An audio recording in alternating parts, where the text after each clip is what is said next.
الحمد لله وكفى وسلام على عباده الذين اصطفى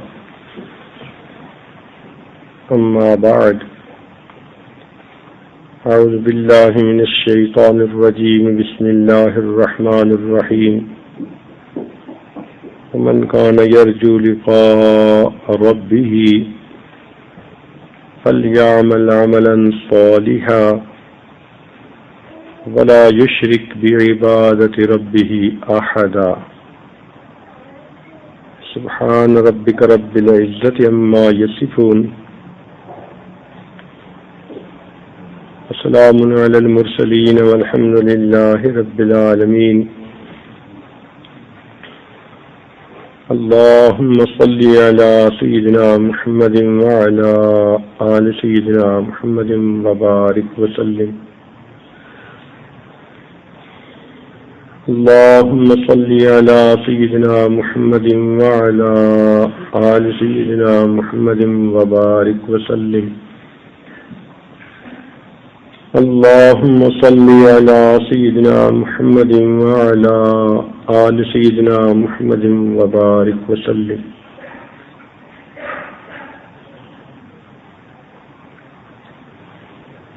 ہر کلمہ کو انسان یہ چاہتا ہے کہ میری اللہ رب العزت سے ملاقات اچھے طریقے سے ہو. یہ تمنا نیکوں کے دل میں بھی ہوتی ہے، گناہگاروں کے دل میں بھی ہوتی ہے، مردوں کے دل میں بھی ہوتی ہے، عورتوں کے دل میں بھی ہوتی ہے. چونکہ اللہ رب العزت ہمارے خالق ہیں، مالک ہیں، رازق ہیں، پروردگار ہے، اور قیامت کے دن ان کے ساتھ ملاقات ہونی ہے تو یہ چاہت دل میں ہوتی ہے کہ ہماری ملاقات اچھے طریقے سے ہو. دو ہی طریقے سے ملاقات ممکن ہوتی ہے، یا تو دوستوں کی طرح خوشی خوشی ملاقات کرنا، یا پھر ناراض آدمیوں کی طرح ایک دوسرے کے ساتھ ملاقات کرنا. تو مومن تو یہی چاہتا ہے کہ اللہ رب العزت سے ملاقات اس حال میں ہو کہ اللہ رب العزت ہم سے راضی ہو. بلکہ جیسے طلحہ رضی اللہ تعالیٰ عنہ کو نبی علیہ السلام نے دعا دی تھی کہ اے اللہ طلحہ کو قیامت کے دن اس طرح ملنا وہ آپ کو دیکھ کر مسکرائے اور آپ اس کو دیکھ کر مسکرائیں. تو یہی تمنا ہر مومن کے دل میں ہوتی ہے کہ ہمیں بھی قیامت کے دن اللہ رب العزت سے ایسی ملاقات نصیب ہو. تو قرآن مجید کی اس آیت میں اللہ تعالیٰ اس کا طریقہ بتلا رہے ہیں. اس لیے آج کا مضمون بڑا اہم ہے. اللہ تعالیٰ ارشاد فرماتے ہیں وَمَنْ كَانَ يَرْجُو لِقَاءَ رَبِّهِ، اور جو کوئی بھی دل میں امید رکھے اپنے رب سے ملاقات کی، فَلْيَعْمَلْ عَمَلًا صَالِحًا، بس اس کو چاہیے کہ وہ نیک عمل کرے، وَلَا يُشْرِكْ بِعِبَادَةِ رَبِّهِ أَحَدًا، اور اپنے رب کی عبادت میں کسی کو شریک نہ کرے. تو دو باتیں بتائی ہیں جن پر عمل کر کے ہم اپنے پروردگار عالم سے اچھے انداز میں ملاقات کر سکتے ہیں. ان میں سے پہلی شرط نیک اعمال کرنا. تو مومن کو چاہیے کہ وہ ہر وقت نیک اعمال کرنے کی کوشش میں لگا رہے، نہ دن دیکھے نہ رات، نہ سردی نہ گرمی، ہر وقت نیکی کے لیے کمر بستہ رہے، جی بھر بھر کے نیکی کرے، نمازیں پڑھے، تلاوت کرے، ذکر کرے، اللہ رب العزت کے محبوب پر درود شریف پڑھے، سچ بولے، اچھے اخلاق اپنائے، عورت ہے تو اپنے بڑوں کی خدمت کرے، اپنے بچوں پہ شفقت کرے، پردے کا لحاظ کرے، یعنی جو بھی نیک کام شریعت نے بتائے ہیں ان کاموں میں ہر وقت لگی رہے۔ تو جب ساری زندگی نیک کاموں میں گزرے گی تو ایک شرط پوری ہو گئی، اور دوسری شرط فرمایا وَلَا يُشْرِكْ بِعِبَادَةِ رَبِّهِ أَحَدًا، اور اپنے رب کی عبادت میں کسی کو شریک نہ بنائے، یعنی اس کا مقصود یہ ہے کہ شرک نہ کرے۔ شرک دو طرح کا ہوتا ہے، ایک شرک جلی اور ایک شرک خفی۔ شرک جلی یہ کہتے ہیں کہ کسی غیر کو اپنی مدد کے لیے پکارے یا اس کے سامنے اپنی فریادیں پیش کرے، جیسے بعض لوگ اپنے دیوتاؤں کو پکارتے ہیں، ہندو لوگ اپنے بتوں کو پکارتے ہیں، کوئی پیپل کی پوجا کرتا ہے، کوئی مورتیوں کی پوجا کرتا ہے، اور کچھ لوگ قبروں کی پوجا کرتے ہیں۔ تو ان ظاہری شرکیہ اعمال سے 100% بچنا یہ بھی ضروری ہے،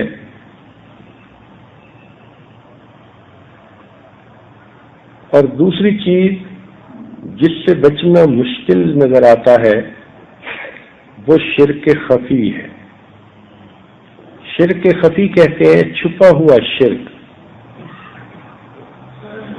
کہ جس طرح انسان کے دل میں اللہ رب العزت کی محبت ہوتی ہے، اس طرح بسا اوقات انسان کے دل میں کسی مخلوق کی محبت آ جاتی ہے، دوست کی محبت آ گئی، کزن کی محبت آ گئی، اچھی شکل کی محبت آ گئی۔ اللہ تعالیٰ قرآن مجید میں فرماتے ہیں وَمِنَ النَّاسِ مَن يَتَّخِذُ أَندَادًا يُحِبُّونَهُمْ كَحُبِّ اللَّهِ، کہ لوگ ہیں جو اللہ تعالیٰ کے ساتھ شریک بنا لیتے ہیں اور ان سے اس طرح محبت کرتے ہیں جیسے اللہ سے محبت کی جاتی ہے۔ چنانچہ آپ دیکھیں گے کہ نوجوان لڑکے اور لڑکیاں نفسانی شیطانی محبتوں میں اس طرح ملوث ہو جاتے ہیں کہ ان کے دل پر ہر وقت مخلوق کی محبت چھائی ہوئی ہوتی ہے، سارا دن اسی کا دھیان، ساری رات اسی کا خیال، اسی سے فون پر باتیں کرنے کو جی چاہتا ہے، اسی سے مل بیٹھنے کو جی چاہتا ہے۔ یہ بھی شرک ہے اور حرام ہے، مگر اس کو شرک خفی کہتے ہیں۔ آج کے پڑھے لکھے دور میں مورتیوں کو سجدہ کرنے والے مسلمانوں کے معاشرے میں تھوڑے لوگ ہیں، تھوڑے لوگ ایسے ہیں جو قبروں پہ جا کے سجدے کرتے ہیں یا اپنی فریادیں قبروں والوں کو پیش کرتے ہیں، لیکن اکثریت ان لوگوں کی ہے جنہوں نے اپنے دل کو صنم خانہ بنا لیا، اپنے دل کو بت خانہ بنا لیا، اور سچ کہوں تو اپنے دل کو گند خانہ بنا لیا۔ اپنے دل میں ماں سوا کی محبت بھری ہوتی ہے، بندے کی محبت، مرنے والوں سے یا ڈھلنے والوں سے محبت کیا کرنی۔ یہ بیچارے جو خود چند دن کے مہمان ہیں، اگر ان سے محبت کر ہی بیٹھیں گے تو خسارے کے سوا کیا ملے گا؟ مخلوق سے انسان کو کبھی وفا نہیں ملتی. وفا ملے گی تو اللہ رب العزت سے ملے گی، رسول اللہ صلی اللہ علیہ وسلم سے ملے گی، یا پھر کامل اولیاء اللہ سے ملے گی.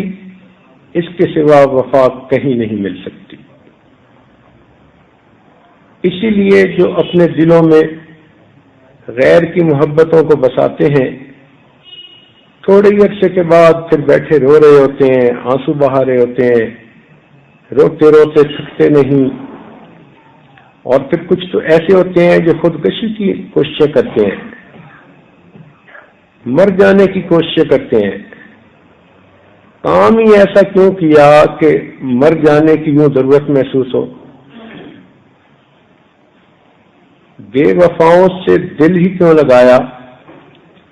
ڈلتی چھاؤں کے پیچھے بھاگے ہی کیوں؟ عقل مندی کر لیتے، شروع سے ہی اس راستے پہ قدم ہی نہ اٹھاتے. تو جو عقل مند بچیاں ہیں وہ اپنی زندگی یوں برباد نہیں کرتی، ایسے راستے پہ قدم نہیں اٹھاتی کہ جس سے دنیا کی بھی ذلت ملے، آخرت کی بھی ذلت ملے.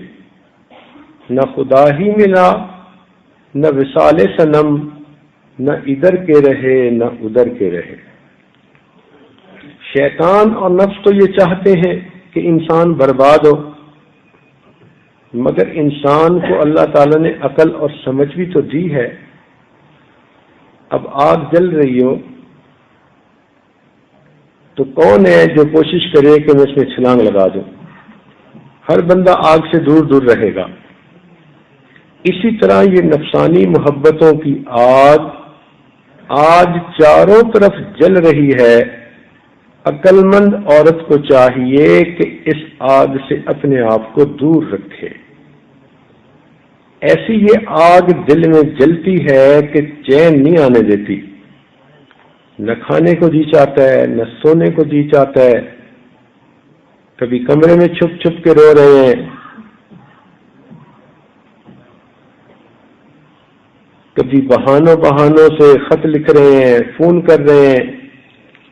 پوری زندگی کی ترتیب ہی بدل کے رہ جاتی ہے. اور اس راستے کی ایک بڑی مصیبت یہ ہے کہ اتنے جھوٹ بولنے پڑتے ہیں کہ نہ پوچھو. ماں سے بھی جھوٹ بول رہی ہے، بہن سے بھی جھوٹ بول رہی ہے، ابو سے بھی جھوٹ بول رہی ہے. ایک بندے کی محبت کو چھپانے کی خاطر قدم قدم پہ جھوٹ بول رہی ہے. اور حدیث پاک میں آتا ہے کہ جب بندہ بہت جھوٹ بولتا ہے ایک وقت آتا ہے اللہ تعالیٰ اس کا نام جھوٹوں کے دفتر میں لکھوا دیتے ہیں. بلکہ بعض اوقات تو ان تعلقات کو چھپانے کے لیے جھوٹی قسمیں بھی کھا لیتی ہیں.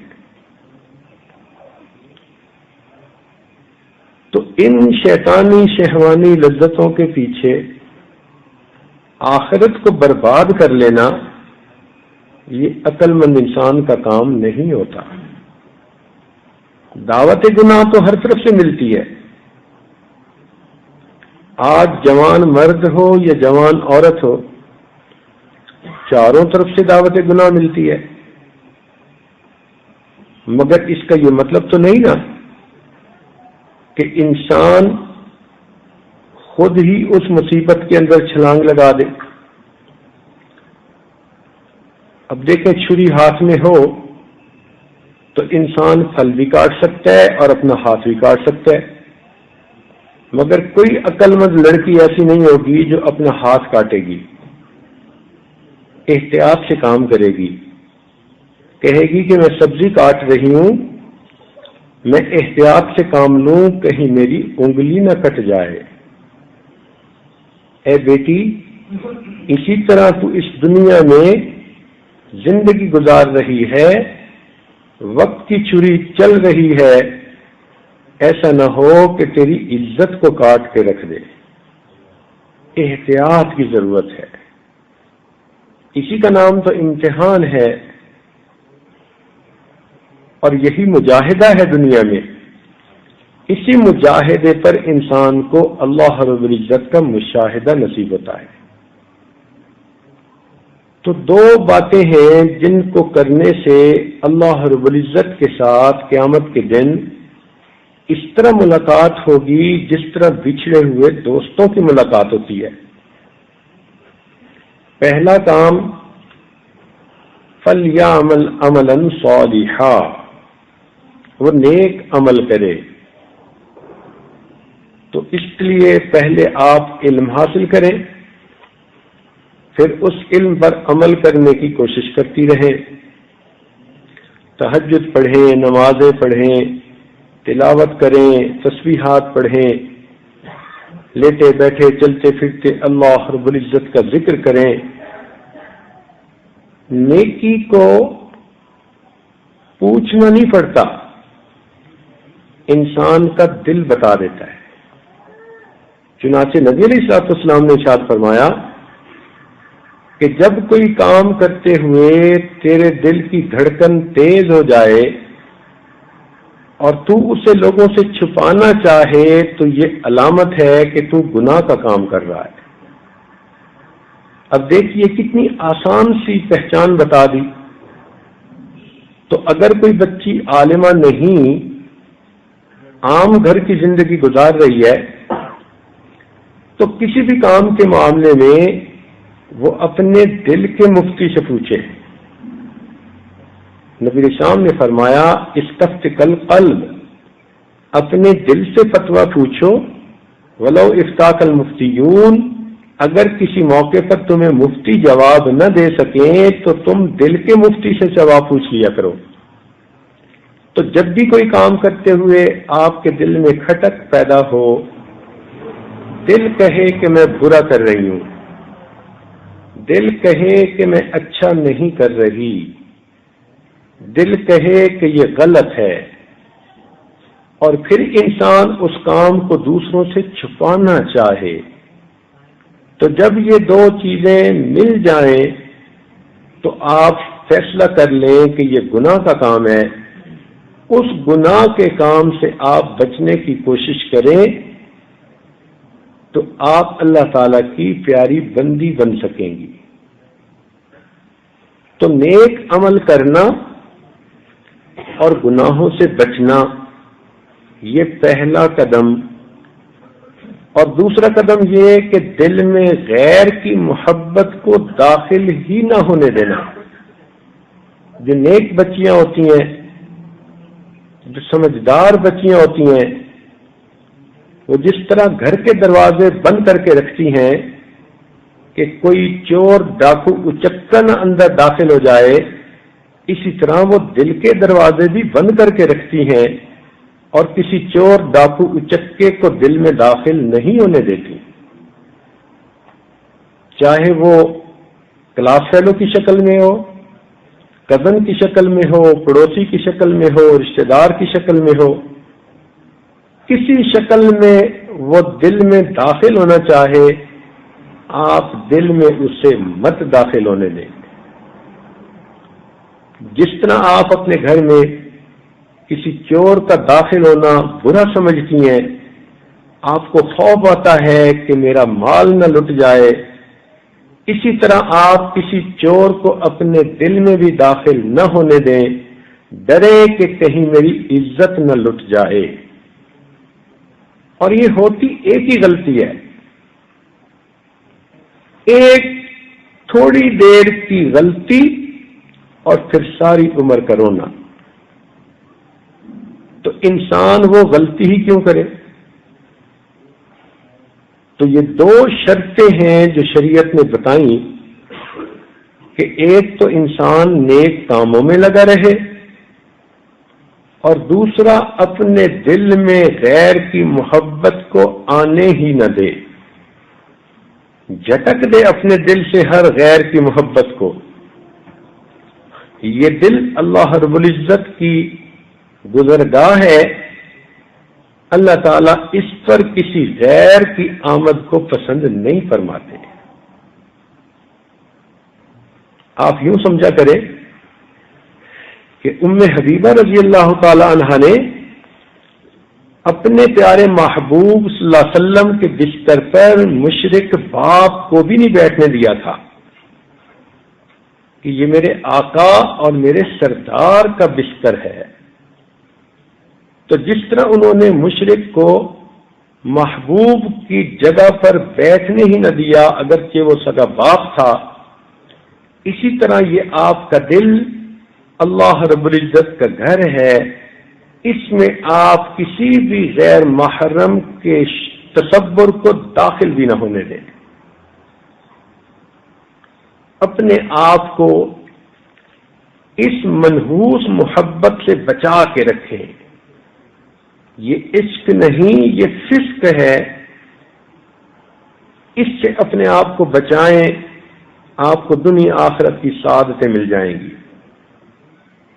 اکثر بچیوں کی زندگیاں جو برباد ہوتی ہیں وہ اس مصیبت کی وجہ سے برباد ہوتی ہیں.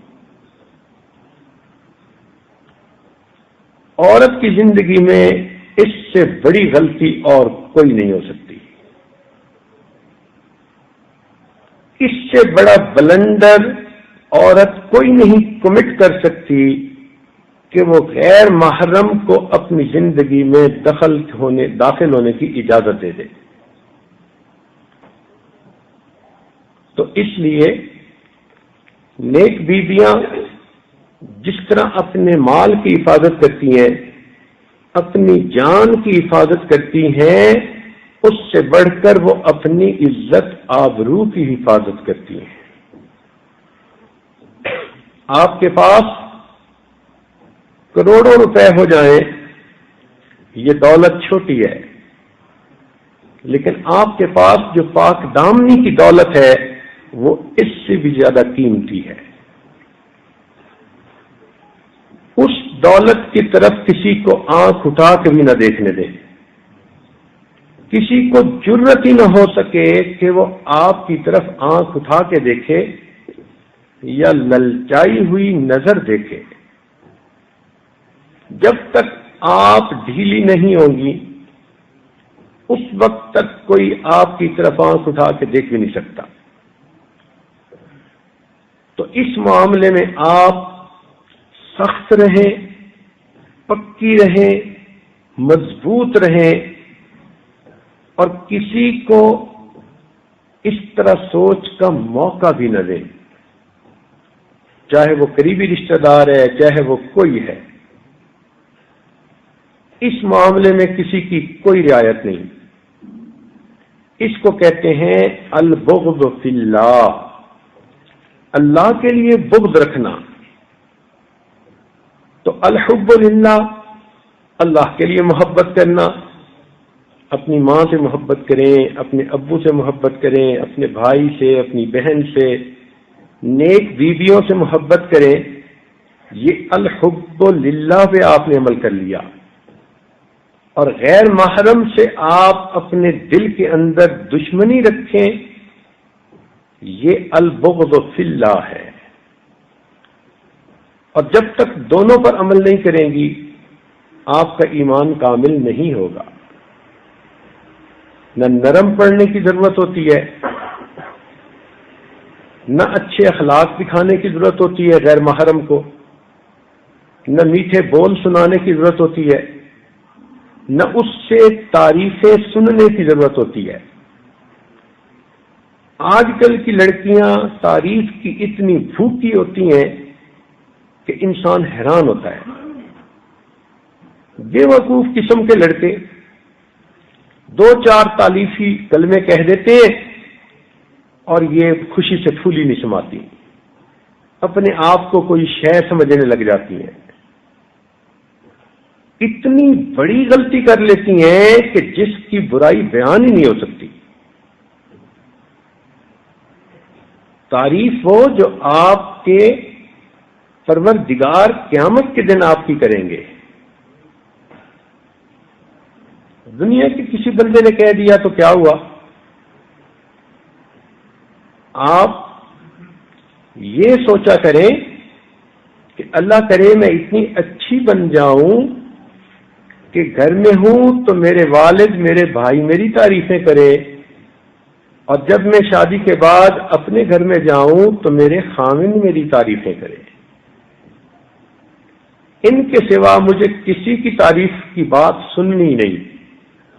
یہ تعریف نہیں ہوتی، یہ مچھلی کو پکڑنے کے لیے جس طرح کنڈی پھینکی جاتی ہے، یہ غیر محرم مرد کنڈی پھینکتے ہیں،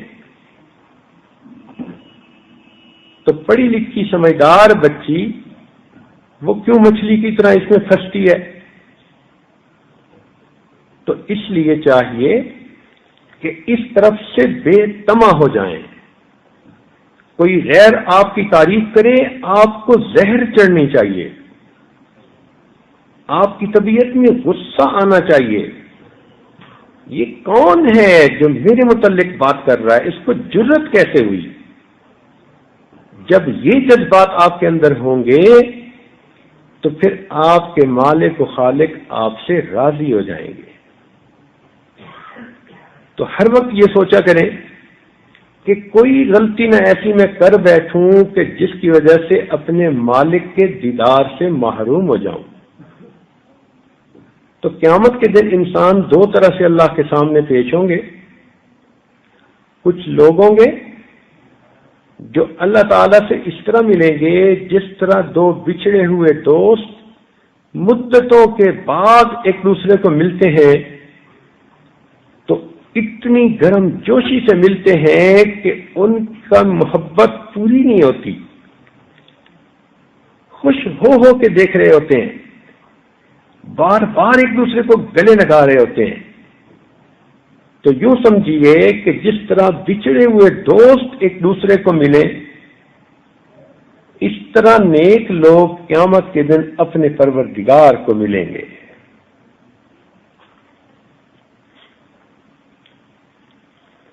اور دوسرا طریقہ یہ ہوگا کہ جس طرح کوئی مجرم جرم کرتے ہوئے پکڑا جائے اور اسے حاکم کے سامنے پیش کیا جائے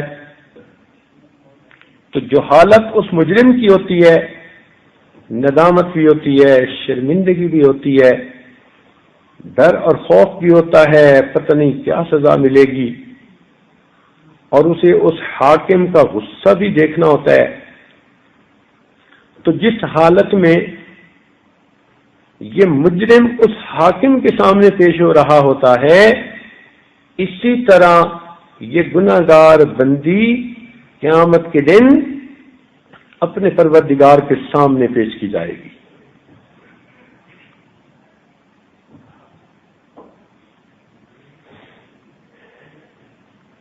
ایک سوال اکثر ذہنوں میں پیدا ہوتا ہے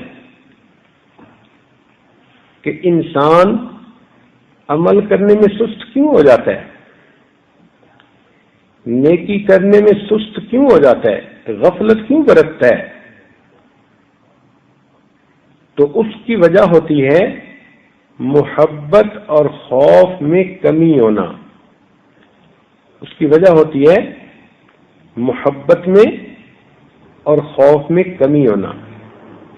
انسان دو وجہ سے کام کرتا ہے، یا تو کسی کی محبت میں کام کرتا ہے یا کسی ڈر کے مارے بچتا ہے چیزوں سے۔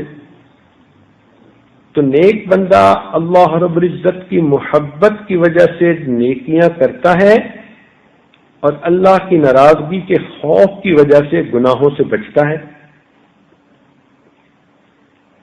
اگر ایک معذور بندے کو بتایا جائے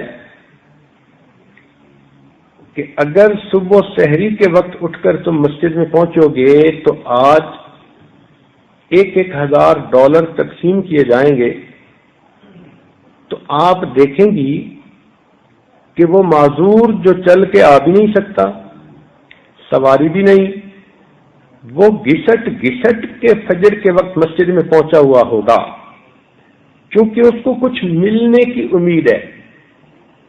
تو اگر ایک معذور آدمی کو کچھ ملنے کی امید ہو تو وہ بھی تہجد کے وقت اٹھ کے فجر آ جاتا ہے، تو جب ایک مومن کے دل میں یہ یقین ہوگا کہ فجر کی نماز پڑھنے پر مجھے اللہ کی رضا نصیب ہوگی، تو پھر وہ مسجد میں کیسے نہیں پہنچے گا؟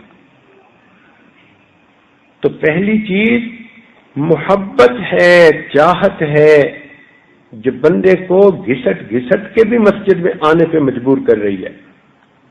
اور دوسری چیز خوف، کہ خوف کی وجہ سے انسان بچتا ہے۔ مثلا اعلان ہو جائے کہ جو لوگ گھروں میں ہوں گے کل فجر کے وقت ان کو پولیس گرفتار کر لے گی، ہاں جو مسجد میں ہوں گے وہ بچ جائیں گے۔ تو آپ دیکھیں کہ صحیح سلامت بندے تو کیا، لولے لنگڑے بھی سارے کے سارے مسجد میں پہنچے ہوئے ہوں گے۔ جو کہتے ہیں نا صبح ہماری آنکھ نہیں کھلتی، ہم سے فجر کی نماز پڑھنی مشکل، یہ سارے لوگ وقت سے پہلے مسجد میں پہنچے ہوئے ہوں گے کہ کہیں کوئی گرفتار کرنے والا ہمیں گھر نہ آ جائے۔ تو دل میں خوف ہے تو مسجد میں پہنچنا آسان۔ تو دیکھیں یہ دو ہی چیزیں ہیں، محبت تھی انعام ملنے کی تو بھی مسجد میں پہنچنا آسان، اور خوف تھا سزا ملنے کا تو بھی مسجد میں پہنچنا آسان۔ تو دو ہی چیزیں ہوتی ہیں، ایک محبت ہوتی ہے اور ایک خوف ہوتا ہے۔ تو یاد رکھنا کہ مومن کے دل میں دو چیزیں ہوتی ہیں، ایک اللہ رب العزت سے ملاقات کا شوق، ایک اللہ رب العزت سے ملاقات کا شوق۔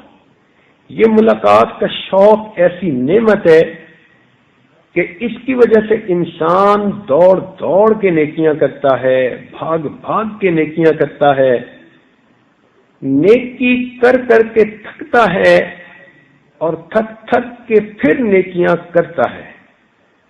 یہ ملاقات کا شوق ہوتا ہے۔ اور ایک ہوتا ہے اللہ تعالیٰ کے سامنے پیشی کا خوف، اور اس خوف کی وجہ سے مومن گناہوں سے بچتا ہے، قریب بھی نہیں پھٹکتا کسی ایسے کام سے جس کے کرنے سے اللہ رب العزت ناراض ہو یا قیامت کے دن اس کو شرمندگی اٹھانی پڑے۔ اب ذرا ان دونوں کی تفصیل سن لیجئے۔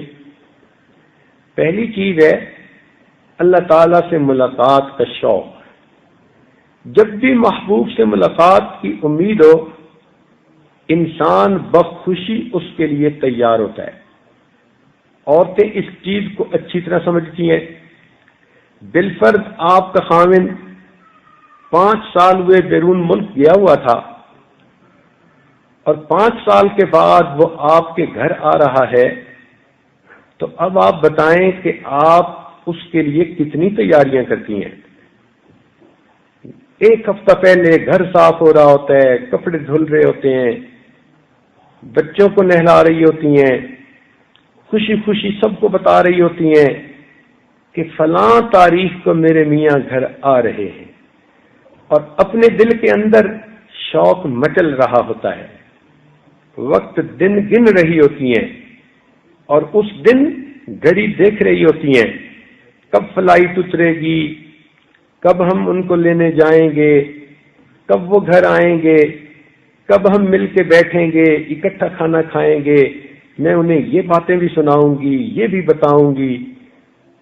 یہ کیا ہوتا ہے؟ یہ ملاقات کا شوق کہلاتا ہے۔ مومن کے دل میں بالکل اسی طرح اللہ رب العزت کے ساتھ ملاقات کا شوق ہوتا ہے، لہذا اس کے لیے وہ اپنی زندگی میں نیکیوں کا سرمایہ اکٹھا کر رہا ہوتا ہے، تاکہ میں قیامت کے دن اللہ رب العزت کے سامنے دوست کی شکل میں پیش ہو جاؤں۔ جب محبت ہوتی ہے کسی سے تو انسان نے اگر اس کو کوئی چیز بھیجنی بھی ہو تو وہ کوشش کرتا ہے کہ اس کو ذرا خوبصورت بنا کر بھیجے۔ ہم نے دیکھا کہ جہاں نکاح ہونا ہوتا ہے وہاں پھلوں کی ٹوکری بھی بھیجنی ہو تو لوگ گفٹ پیک کر کے بھیجتے ہیں۔ عورتوں نے اپنے خاوند کو خط لکھنا ہوتا ہے تو کیا رنگ چڑھاتی ہیں، پھول سجاتی ہیں اور پتہ نہیں کیا خوشبوؤں میں لپیٹ کے وہ خط بھیجتی ہیں، اور بعض اوقات تو اس میں پھول کی پتیاں بھی ڈال دیتی ہیں۔ یہ کیا ہوتا ہے؟ یہ محبت ہے۔ جس طرح انسان دنیا میں اپنے محبوب کو کوئی چیز بھیجتا ہے تو گفٹ پیک کر کے بھیجتا ہے، اسی طرح اللہ کی نیک بندی دنیا میں جب نمازیں پڑھتی ہے تو ان کو خشوع و خضوع کے ساتھ گفٹ پیک کر کے اپنے اللہ کے حضور بھیج رہی ہوتی ہے۔ وہ سمجھتی ہے میں یکسوئی کی نمازیں پڑھوں گی، میں یکسوئی کے سجدے کروں گی، تسلی کی نمازیں پڑھوں گی، تو یہ میری نمازیں میری محبت کے غلاف میں پیک ہو کر میرے پروردگار کے حضور پیش کی جائیں گی۔ پھر وہ لمبے سجدے کرتی ہیں، پھر ان کا مصلی سے اٹھنے کو جی نہیں چاہتا، پھر ان کا قرآن شریف بند کرنے کو دل ہی نہیں چاہتا۔ یہ کیا ہے؟ یہ اللہ رب العزت کی محبت ہوتی ہے۔ محبوب سے ہم کلامی میں انسان کو ہمیشہ مزہ آتا ہے، لطف آتا ہے۔ اگر کسی ماں کا بیٹا باہر گیا ہوا ہو اور اس کا فون آ جائے تو ماں سوئی بھی ہوگی نا، تو سب نیندیں اڑ جائیں گی اور محبت سے باتیں کر رہی ہوگی۔ ادھر سے بیٹا کہہ رہا ہے امی بس کریں، آدھا گھنٹہ ہو گیا، اور امی صاحبہ کہتی ہیں میرے بیٹے بس ابھی 2 ہی تو باتیں کی ہیں میں نے۔ تو اس کا جی چاہتا ہے ماں کا کہ میں اپنے بیٹے سے باتیں کرتی ہی رہوں۔ جس کا خامد باہر ملک میں ہو، اگر 2 دن فون نہ آئے تو تیسرے دن پہلی بات ہوتی ہے 2 دن آپ نے فون ہی نہیں کیا، میں انتظار کرتی رہی۔ تو جس طرح دنیا میں محبوب سے بات کرنے کی خواہش ہوتی ہے، چاہت ہوتی ہے، اس کا انتظار ہوتا ہے، اسی طرح مومن یہ سمجھتا ہے کہ میں جب قرآن مجید کی تلاوت کروں گا تو یہ اللہ رب العزت سے میری ہم کلامی ہوگی، لہذا وہ قرآن مجید کی تلاوت کے لیے موقعوں کو تلاش کرتا ہے۔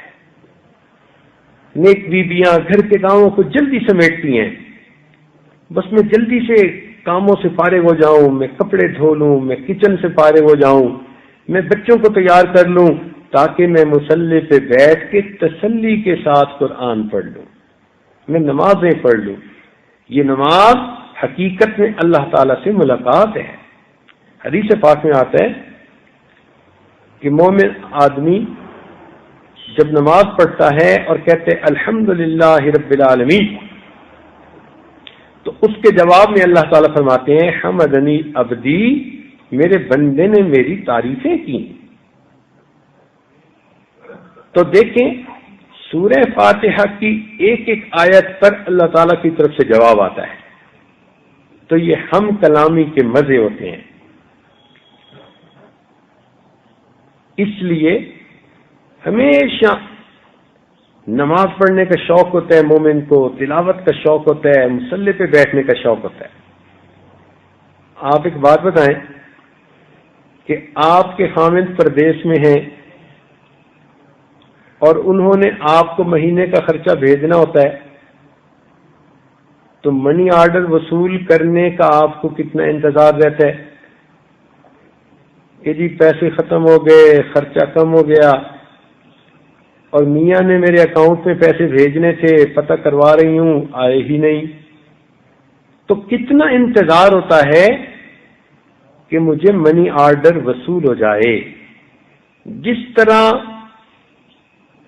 ضرورت مند عورت کو منی آرڈر کے وصول کرنے کا اتنا انتظار ہوتا ہے، اسی طرح نیک بیوی کو تہجد کے وقت میں اللہ تعالی سے مناجات کر کے انعامات پانے کا انتظار ہوتا ہے۔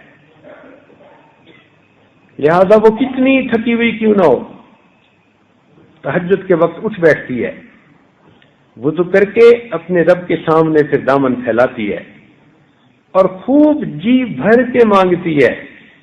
وہ سمجھتی ہے کہ اس وقت میں اللہ رب العزت کے محبوب نے بتلایا کہ اللہ تعالیٰ کی طرف سے اعلان کیا جاتا ہے، حل من سائل فأعطی له، ہے کوئی سوال کرنے والا کہ جس کو عطا کر دیا جائے۔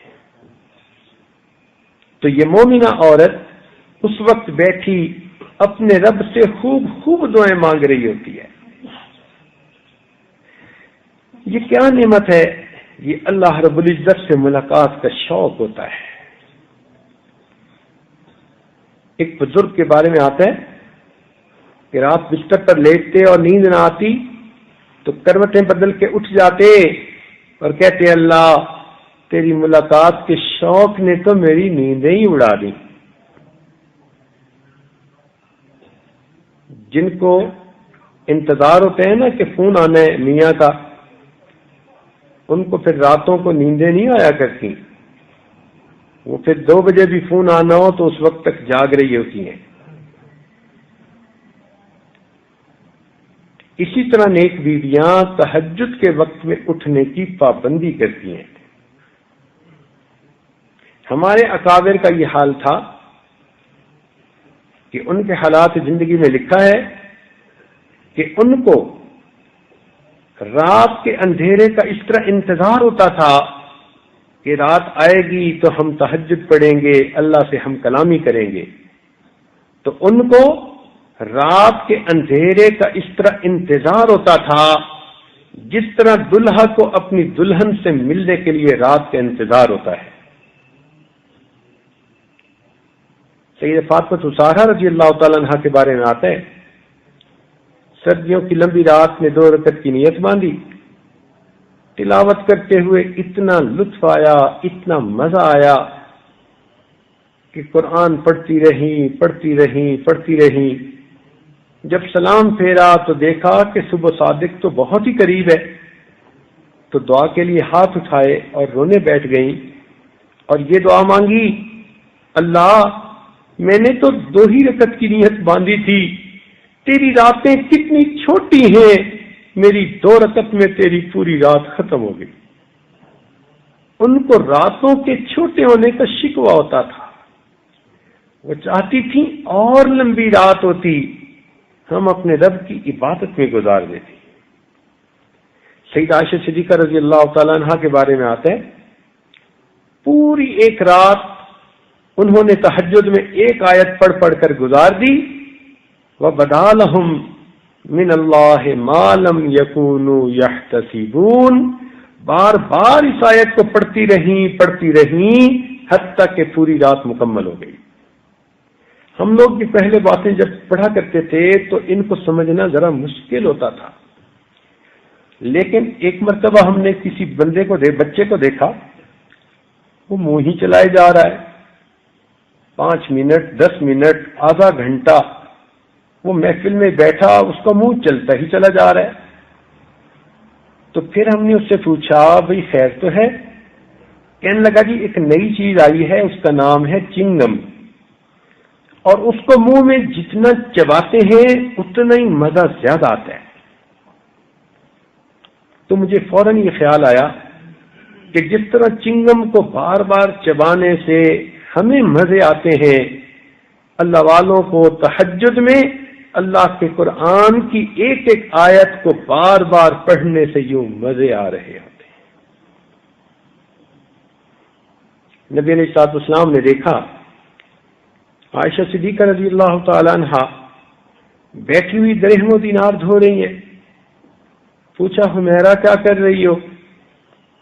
اے اللہ رب العزت کے پیارے محبوب، میں یہ درہم و دینار دھو رہی ہوں، کس لیے؟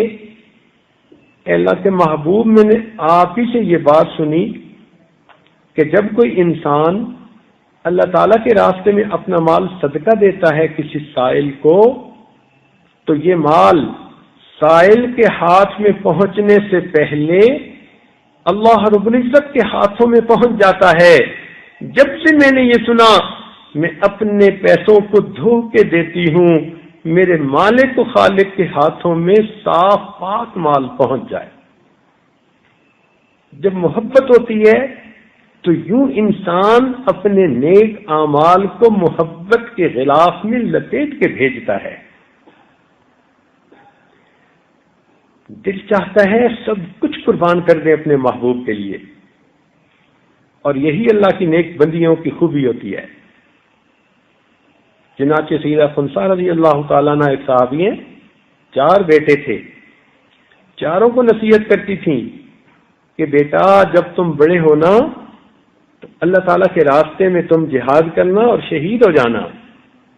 تو بیٹے نے پوچھا کہ امی آپ کیوں ایسا کہتی ہیں؟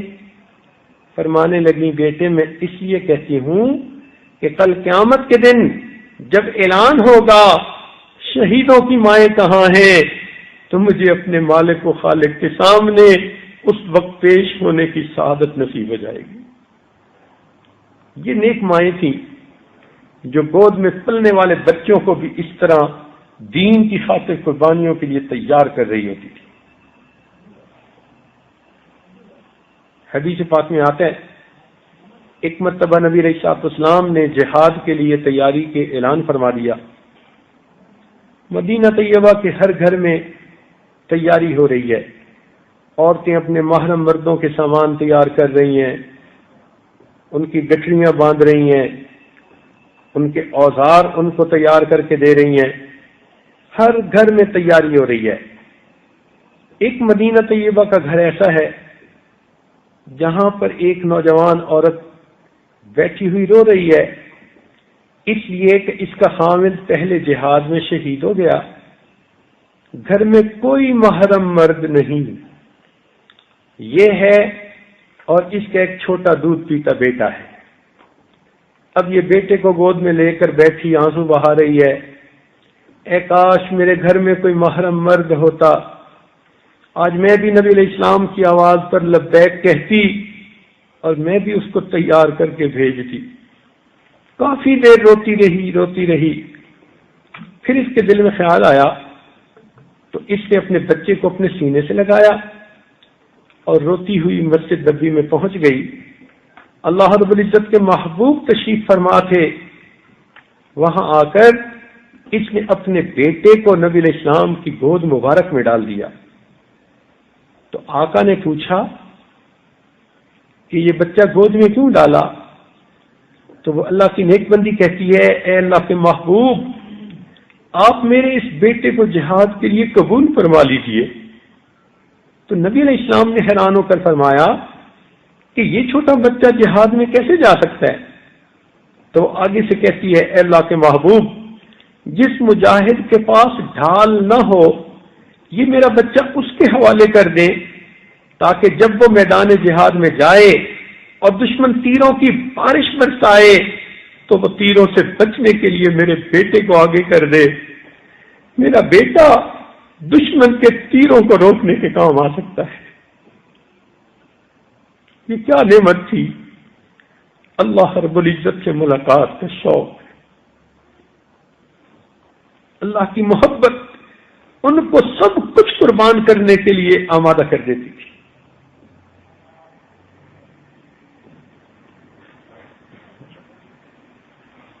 ان کی زندگی عبادتوں میں گزرتی تھی۔ چنانچہ ایک تابعیہ ہے حفصہ بنت سیرین، امام ابن سیری رحمت اللہ علیہ کی بہن، اتنی بڑی نیک عورت تھی کہ ان کے بعد ایک مرتبہ کسی نے پوچھا، وقت کے قاضی تھے ایاس بن معاویہ، ان سے کہ آپ کی نظر میں اس وقت سب سے زیادہ نیکوکار کون ہے؟ تو انہوں نے کہا کہ حفصہ بنت سیرین۔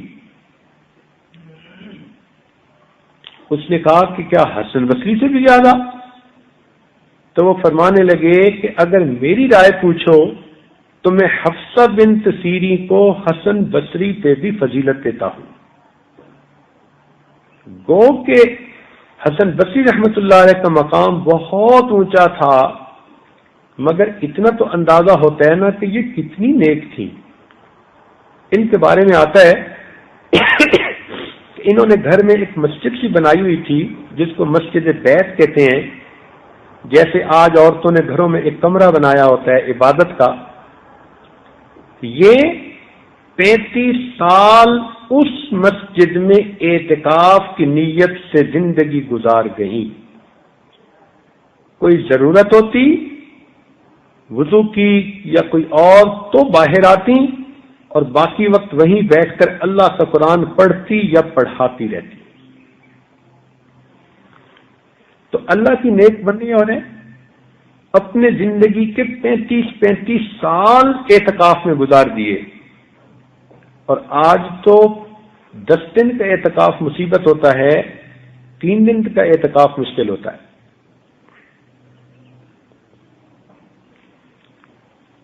تو اللہ رب العزت کے ساتھ ملاقات کا شوق. ایک بزرگ فرماتے ہیں میں نے ایک باندی خریدی،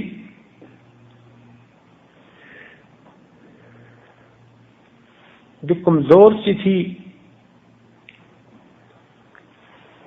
اور مجھے بہت کم قیمت میں مل گئی.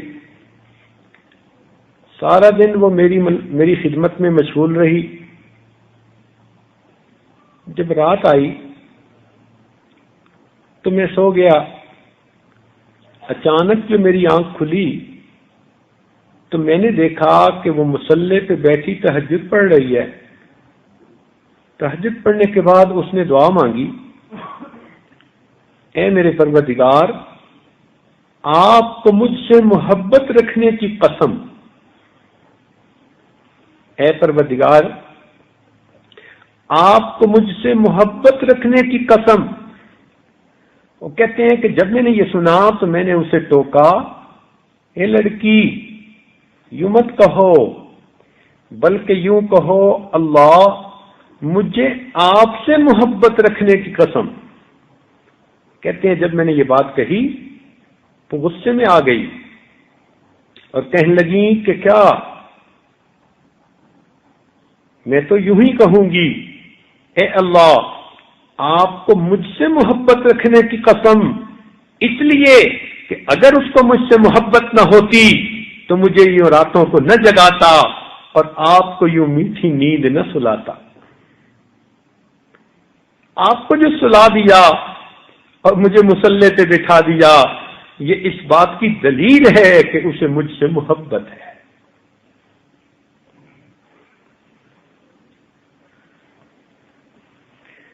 ایک نیک بی بی کے بارے میں آتا ہے، روزانہ عشاء کے بعد نہاتی، اچھے کپڑے پہنتی، خوشبو لگاتی، خوب تیار ہوتی اور اپنے خاوند کے پاس آ کر پوچھتی، کیا آپ کو میری ضرورت ہے؟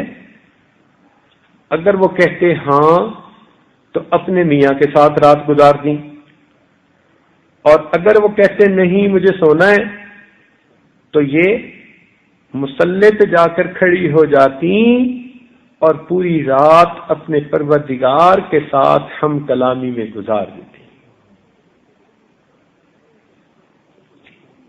یہ کیا چیز تھی؟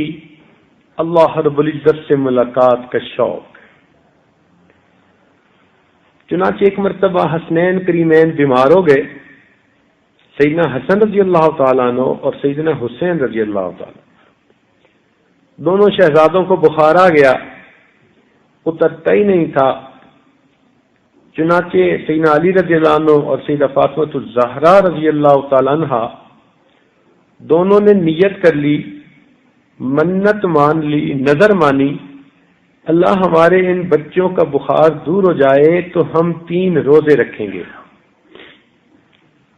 جب بھی کوئی منت مانی جائے تو اس کا پورا کرنا واجب ہوتا ہے. اللہ تعالیٰ نے بچوں کو صحت دے دی، چنانچہ اب دونوں میاں بیوی نے روزہ رکھا. شام کو جب افطاری کا وقت قریب تھا تو بس 1-2 روٹیاں ہی تھیں، سارے دن کے بھوکے. اتنے میں دروازے پہ دستک ہوئی. پوچھا کون؟ تو جواب آیا کہ میں مسکین مدینہ ہوں،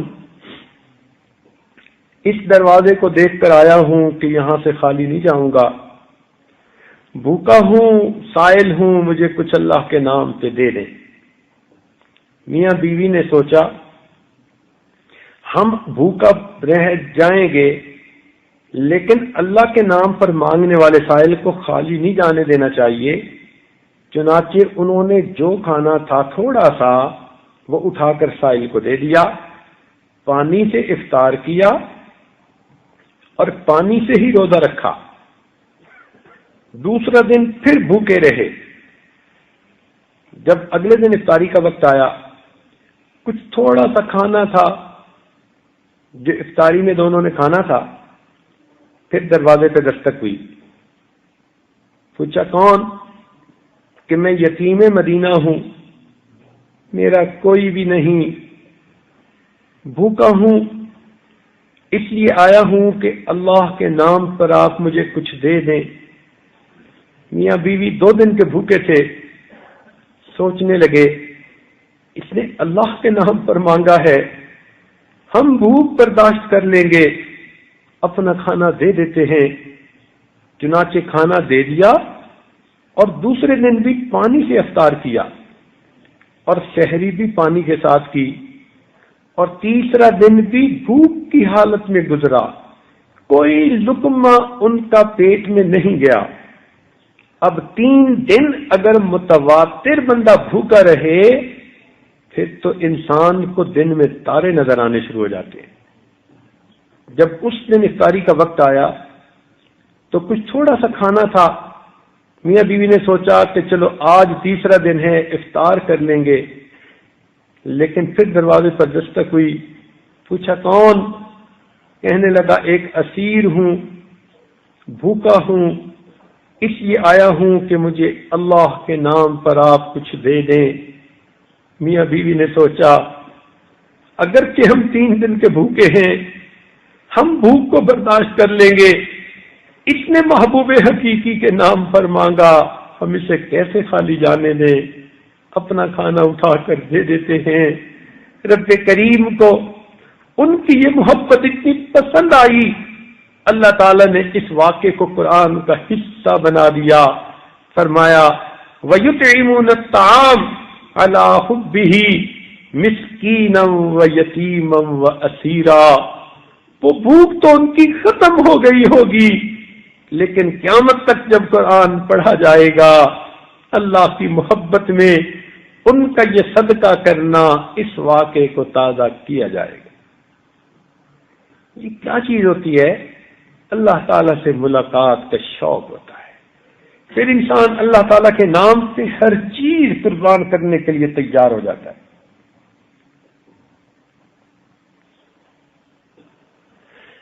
اسی لیے رابعہ بصریہ سارا دن اور ساری رات اللہ تعالیٰ کی عبادت میں گزار دیتی ہے۔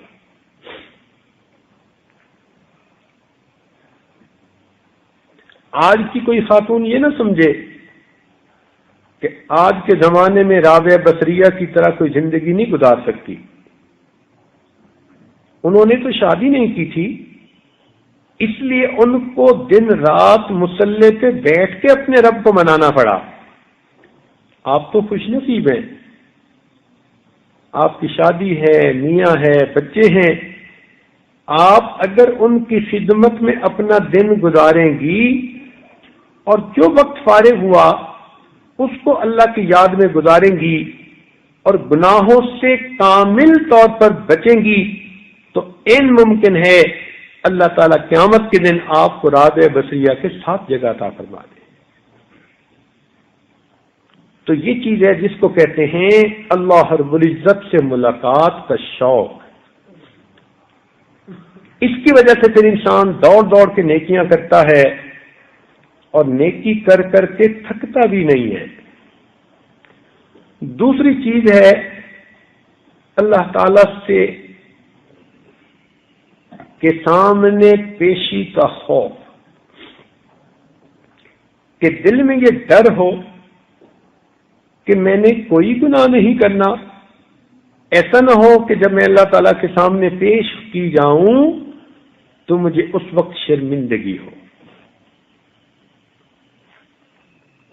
حدیث پاک میں آتا ہے، ذمہ داری سے عرض کر رہا ہوں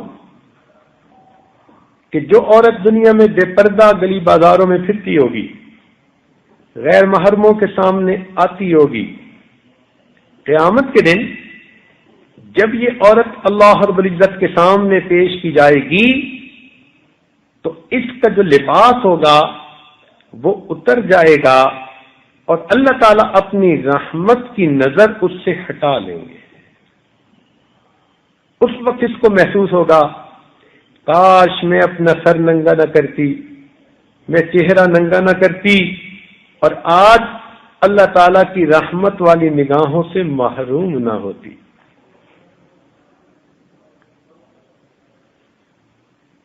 تو جس نے دنیا میں گناہ کیے ہوں گے ان کو قیامت کے دن اللہ رب العزت کے سامنے جاتے ہوئے شرمندگی ہوگی۔ سنیے قرآن عظیم الشان، اللہ تعالیٰ ارشاد فرماتے وَلَوْ تَرَىٰ إِذِ الْمُجْرِمُونَ نَاكِسُو رُءُوسِهِمْ عِندَ رَبِّهِمْ، اور اگر آپ دیکھیں ان مجرموں کو جن کے سر جھکے ہوئے ہیں، شرم کے مارے نگاہیں اٹھا نہیں سکتے، اپنے رب کے سامنے کھڑے ہونے پر ان کو شرمندگی ہے۔ دنیا میں وہ کفر کرتے رہے، شرک کرتے رہے، گناہ کرتے رہے، آج اپنے رب کے سامنے جب پیش ہوئے تو شرم سے نگاہیں جھکی ہوئی ہیں، اور پھر کیا کہتے ہیں، ربنا، اے ہمارے پروردگار، ابصرنا وسمعنا، ہم نے سب کچھ آنکھوں سے دیکھ بھی لیا، کانوں سے سن بھی لیا، فرجعنا، ہمیں ایک مرتبہ پھر دنیا میں لوٹا دے، نعمل صالحا، ہم نیک عمل جا کر کریں گے، انا موقنون، اب ہمیں پکا یقین آ گیا، تو وہ اللہ رب العزت کے سامنے پیش ہونے پر شرمندہ ہو۔ قیامت کے دن کی رسوائی بہت بڑی اور بہت بری ہوتی ہے۔ اس سے بچنے کے لیے آج گناہوں سے بچنا ضروری ہے۔ ہم نے دیکھا کہ عورتیں ایسی نازک طبیعت کی ہوتی ہیں کہ ایک بندے کے سامنے کی ذلت نہیں گوارا کر سکتی۔ بیوی اپنے خاوند کو کہے گی آپ مجھے الگ کمرے میں جھڑک بھی لیں گے تو میں برداشت کر جاؤں گی، لوگوں کے سامنے مجھے تیز نگاہوں سے نہ دیکھا کریں، آپ لوگوں کے سامنے کیوں مجھے گھور رہے تھے؟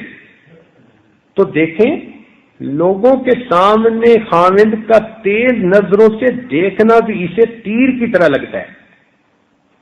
یہ کہتی ہے کہ تنہائی میں مجھے ڈانٹ بھی لیں گے تو میں سن لوں گی، لوگوں کے سامنے نہ ایسا کیا کریں۔ تو دیکھو اس خاتون کو لوگوں کے سامنے کی بے عزتی کتنی بری لگتی ہے۔ اے بہن، اگر آج دو عورتوں کے سامنے کی بے عزتی تجھے اتنی بری لگتی ہے تو کل قیامت کے دن تو ساری مخلوق کے سامنے بے عزت کر دی جائے گی۔ جب نامے اعمال کو کھول دیا جائے گا اس وقت کتنی شرمندگی ہوگی۔ اس لیے ایک باندی تھی، تو ہمسائے میں ایک قصاب نوجوان رہتا تھا جس کی اس پر بری نظر تھی۔ یہ باندی کسی کام کے لیے ذرا گئی تو اس قصاب نے دیکھا کہ اکیلی ہے، تنہائی ہے، تو وہ بھی اس کے پاس پہنچ گیا اور جا کر اس کو پکڑ لیا اور کہنے لگا کہ مجھے تم سے بہت زیادہ محبت ہے، میں تمہارے بغیر رہ نہیں سکتا، آج موقع ملا تو میں تم سے ملاقات کرنا چاہتا ہوں۔ تو باندی نے آگے سے جواب دیا کہ دیکھو، جتنا تمہیں مجھ سے محبت ہے مجھے اس سے زیادہ تمہارے ساتھ محبت ہے، مگر میں قیامت کے دن کی رسوائی سے ڈرتی ہوں، میں اپنے خالق کو مالک کو ناراض نہیں کر سکتی، اتنے خلوص کے ساتھ اس نے یہ بات کہی کہ اس نوجوان کے دل پر اللہ رب العزت کے جلال کا ظہور ہوا اور اس نے وعدہ کیا میں آج کے بعد گناہوں بھری زندگی کو چھوڑ دوں گا۔ تو ہر وقت ذہن میں یہ رہے کہ نفس تو کہتا ہے کہ میں یہ کر لوں، مگر نہیں، میں اپنے اللہ سے ڈرتی ہوں۔ اکثر و بیشتر آپ اپنے نفس کو یہ الفاظ سنایا کریں جب بھی نفس آپ کے سامنے کسی گناہ کو مدین کر کے پیش کرے، اس سے باتیں کرو فون پر، یہ الٹا سیدھا لٹریچر پڑھو، سکرین کے تماشے دیکھو، گانے سنو، مخلوط محفلوں میں جاؤ۔ جب بھی اس قسم کی شرارت نفس کے اندر ظاہر ہو تو فوراً اس کو یہ کہا کرے کہ یہ تمہارے مشورے تمہارے پاس رہیں، میں تو اپنے اللہ سے ڈرتی ہوں۔ تو جب بھی شیطان آپ کو مشورے دے،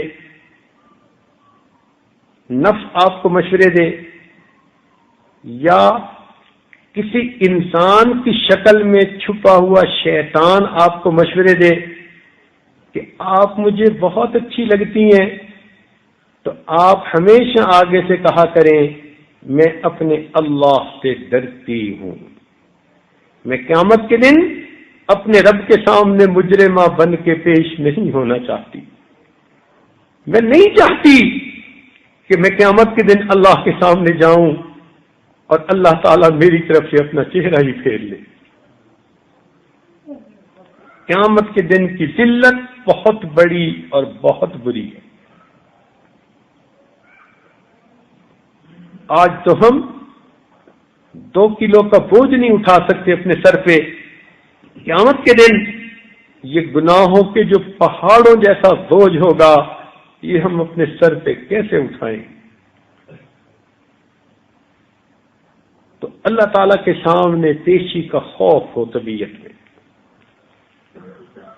یہی خوف تھا سیدنا صدیق اکبر عنہ کے دل میں کہ میں قیامت کے دن اللہ کے سامنے کیسے پیش ہوں گا۔ جو یار غار تھے، جو محبوب کے رازدار تھے، ان کا یہ حال تھا کہ بیٹھ کے روتے اور کہتے اے کاش مجھے میری ماں نے جنا ہی نہ ہوتا، اے کاش میں کسی مومن کے بدن کا بال ہوتا، اے کاش میں کوئی گھاس کا تن کا ہوتا۔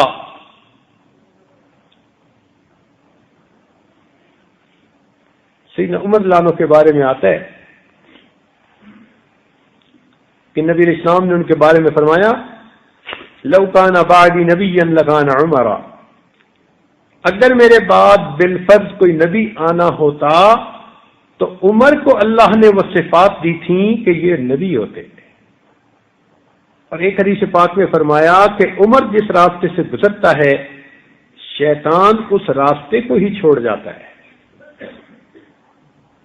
ایسی بزرگ شخصیت، مگر ان پر بھی اللہ تعالیٰ کے سامنے پیشی کا اتنا خوف تھا کہ کتابوں میں لکھا ہے جب ان کی شہادت کا وقت قریب آیا، زخمی ہو گئے، ایک صحابی کو بلا کر وصیت کی کہ جب میری روح پرواز کر جائے جلدی نہلا دینا، جلدی کفنا دینا اور جلدی دفنا دینا۔ تو اس صحابی نے کہا امیر المومنین ہم جلدی کریں گے، مگر اتنا جلدی کرنے پر آپ تاکید کیوں کر رہے ہیں؟ تو عمر رضی اللہ عنہ نے آگے سے جواب دیا کہ میں اس لیے جلدی کی تاکید کر رہا ہوں کہ اگر اللہ رب العزت مجھ سے راضی ہوئے تو تم مجھے جلدی اللہ سے ملا دینا، اور اگر وہ مجھ سے ناراض ہوئے تو تم میرا بوجھ اپنے کندھوں سے جلدی اتار دینا۔ عمر کے انجام کو تو اللہ بہتر جانتا ہے۔ اتنا ان کو ڈر ہوتا تھا اپنے رب کے سامنے پیش ہونے کا۔ حسن بصری رحمۃ اللہ علیہ کے بارے میں آتا ہے کہ جب چل کے آتے تو ان کے دل پہ اللہ تعالیٰ کا ایسا خوف ہوتا تھا کہ یوں محسوس ہوتا یہ وہ نوجوان ہے جو ابھی اپنے باپ کو قبرستان میں دفن کر کے واپس آ رہا ہے۔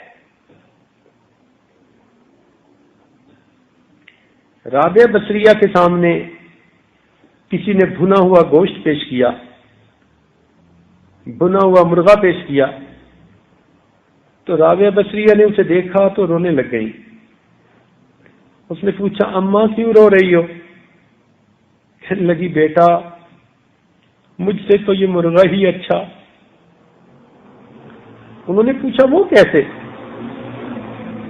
کہنے لگی ایسے کہ اس مرغے کو پہلے ذبح کیا گیا، اس کی جان نکالی گئی، پھر اسے آگ کے اوپر بھونا گیا، اور اگر قیامت کے دن رابعہ کے گناہ معاف نہ کیے گئے تو اسے تو جہنم کی آگ میں زندہ بھونا جائے گا۔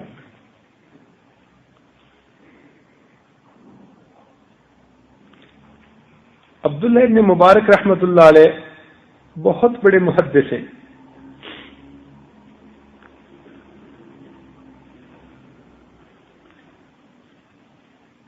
ان کے بارے میں محدثین نے بہت اچھے اچھے الفاظ کہے،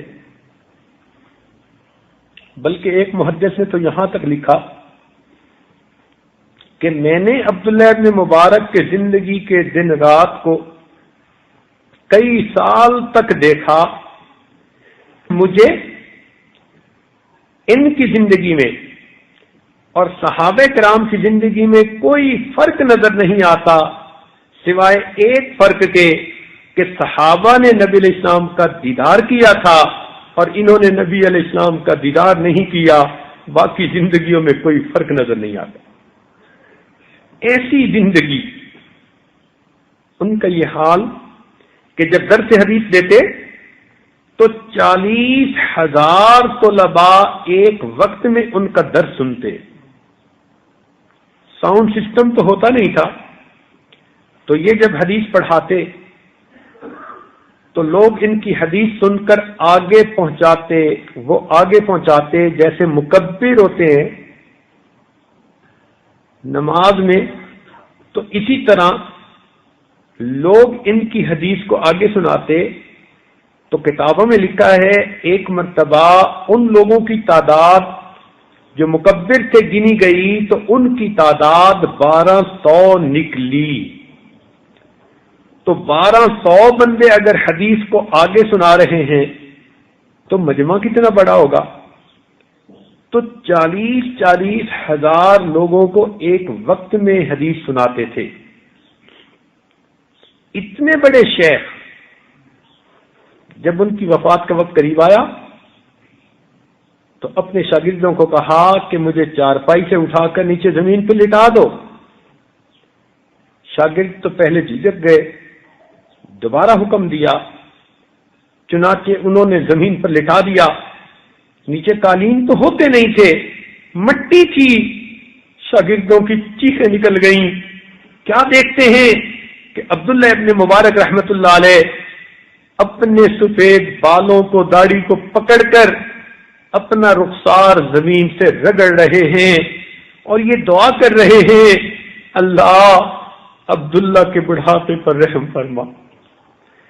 یہ نہیں کہا اللہ میں بڑا محدث ہوں، نہیں کہا کہ میری وجہ سے سینکڑوں لوگوں کی زندگیاں بدلی، نہیں کہا کہ میں نے بڑی تہجد کی نمازیں پڑھی، اپنا کوئی عمل اپنے رب کے سامنے پیش نہیں کیا، بس اتنا کہا اللہ عبداللہ کے بڑھاپے پہ رحم فرما۔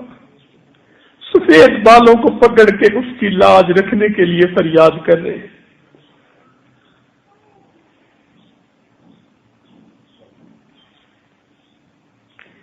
ایک بزرگ تھے عثمان خیر آبادی رحمت اللہ علیہ، ان کی دکان تھی بقالہ کی، اور اس زمانے میں چاندی کے روپے ہوتے تھے۔ وہ چاندی کے روپے جب زیادہ عرصہ ہاتھوں میں رہتے تو ان کے اوپر کی لکھائی گھس جاتی تھی، تو ان کو کہتے تھے کہ یہ کھوٹا سکہ ہے. ان کی عادت عجیب تھی کہ ان کے پاس کوئی کھوٹا سکہ لے کر آتا تو وہ اس کو لے لیتے اور گاہک کو سودا دے دیتے. ساری زندگی ان کا یہ معمول رہا، سکے لے لیتے اور سودا دے دیتے. جب ان کی وفات کا وقت قریب آیا تو بستر پر لیٹے ہوئے تھے. اچانک ان کے دل میں کیا خیال آیا کہ وہ بستر پر اٹھ کر بیٹھ گئے اور اپنے اللہ کے سامنے دعا کے لیے ہاتھ اٹھائے اور دعا مانگتے ہوئے یہ کہنے لگے، اللہ میں ساری زندگی تیرے بندوں سے کھوٹے سکوں کو قبول کرتا رہا، اللہ تو بھی میرے کھوٹے عملوں کو قبول فرما لے. اے اللہ میں ساری زندگی تیرے بندوں سے کھوٹے سکوں کو قبول کرتا رہا، اللہ تو بھی میرے کھوٹے عملوں کو قبول فرما لے. یہ وہ لوگ تھے جن کے دلوں میں اللہ کے سامنے پیشی کا خوف ہوتا تھا.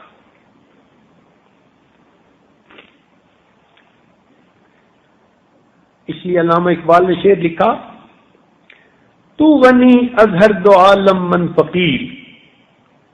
اللہ آپ دو عالم سے غنی ہیں اور میں فقیر ہوں.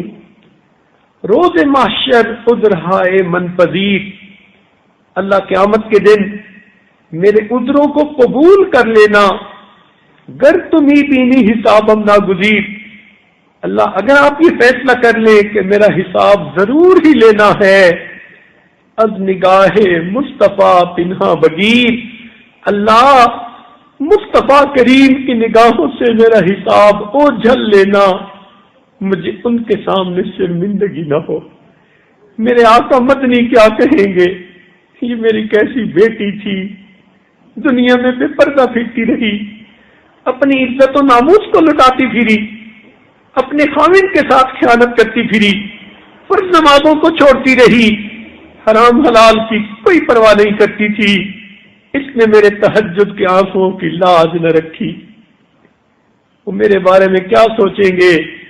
اللہ پھر آقا کریم مصطفیٰ کریم کی نگاہوں سے میرا حساب اوجھل لے لینا. آپ خود سوچیں، اگر قیامت کے دن آپ اللہ رب العزت کے حضور پیش ہوں اور اللہ تعالیٰ آپ کے سامنے یہ چوائس رکھے کہ میری بندی تم جیسی زندگی گزار کے آئی ہو چھپے گناہ کرنے والی، اب ہم تمہیں دو اختیار دیتے ہیں، یا تو تم جہنم میں چلی جاؤ اور ورنہ ہم تمہاری زندگی کی خفیہ وقت حالات کی تصویر تمہارے محرم مردوں کے سامنے چلاتے ہیں. تو سوچیں کتنی عورتیں ایسی ہوں گی جو معافیاں مانگے گی، اللہ ہماری تصویر ہمارے محرم مردوں کو نہ دکھانا، ہماری زندگی کی فلم نہ چلانا، ہم جہنم میں چلی جاتی ہیں. اگر ایسی زندگی ہے تو پھر کیوں نہ ہم آج اپنے رب سے معافی مانگ لیں. اللہ رب العزت نے ہمیں رمضان کا موقع دے دیا، ویسے بھی آج 27 کی رات آنے والی ہے، خوب جی بھر کے عبادت کرے اور آج کی رات جاگ کے اپنے رب کو منا لے. زندگی گزر گئی راتوں کو سوتے ہوئے، بہت نیندیں پوری کر لی، آج کی رات اپنے رب کو منانے میں لگا دے. جیسے کسی کے پاؤں پکڑ کے کوئی بیٹھ جاتا ہے اور کہتا ہے کہ بس آپ مجھے معاف کر دے. آج اپنے رب کے سامنے بیٹھ جائیں اور کہیں میرے اللہ بس آج آپ مجھے معاف کر دیں. اپنے رب کو منا لیجئے. یہ مغفرت، یہ آگ سے آزادی کا اشرا ہے. اللہ رب العزت ہمیں آگ سے آزادی نصیب فرما دے. ہم جتنا مانگیں گے پروردگار اس سے بڑھ کر ہمیں دیں گے. پروردگار ہمارے گناہوں کو معاف فرمائے اور رمضان کے اس وقت کو کمانے کی ہمیں توفیق نصیب فرمائے. وآخر دعوانا ان الحمد للہ رب العالمین.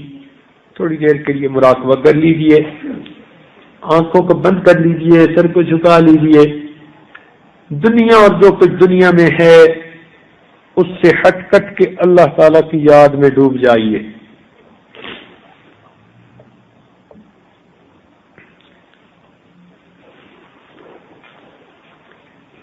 انسان جب اپنے اندر جھانکتا ہے اسے اپنی اصل تصویر نظر آتی ہے. اپنے من کے دریچے کو کھولیے، اپنی اصل تصویر کو دیکھیے. لا الہ الا اللہ محمد رسول اللہ. دعا کر لیجیے. سبحان ربی العلی الوہاب. اللہم صلی علی سیدنا محمد وعلی آل سیدنا محمد وبارک وسلم. اے مالک، ہم آپ کے عاجز مسکین بندے ہیں، ہمارے گناہوں کو معاف فرما، ہماری خطاؤں سے درگزر فرما، ہمارے عیبوں کی پردہ پوشی فرما. اللہ ہماری نگاہوں کو پاک فرما، ہمارے دلوں کو صاف فرما، ہمارے سینوں کو اپنی محبت سے لبریز فرما. اللہ ہمیں اپنی ملاقات کا شوق نصیب فرما اور اپنے سامنے پیشی کا خوف نصیب فرما. اللہ ہم گناہ کر کر کے تھک گئے ہیں، نادم ہے، شرمندہ ہے. اللہ ہمیں گناہوں کی ذلت سے بچا لیجیے، نیکی کی عزت عطا فرما دیجیے. اللہ ہمیں قیامت کی رسوائی سے محفوظ فرما لیجیے. رب کریم رحمت کا معاملہ فرمائیے. اے اللہ رمضان مبارک کی ان برکت گھڑیوں میں ہمیں معاف فرما دیجیے. اللہ ہمارے قصوروں کو معاف فرما دیجیے اور آئندہ نیکوکاری کی زندگی نصیب فرما دیجیے. ہر طرح کی پریشانیوں کو دور فرما دیجیے. جو دل کی نیک تمنائیں ہیں ان کو پورا فرما دیجیے. اور اے اللہ ہمیں دنیا آخرت کی سرخروئی عطا فرما دیجیے.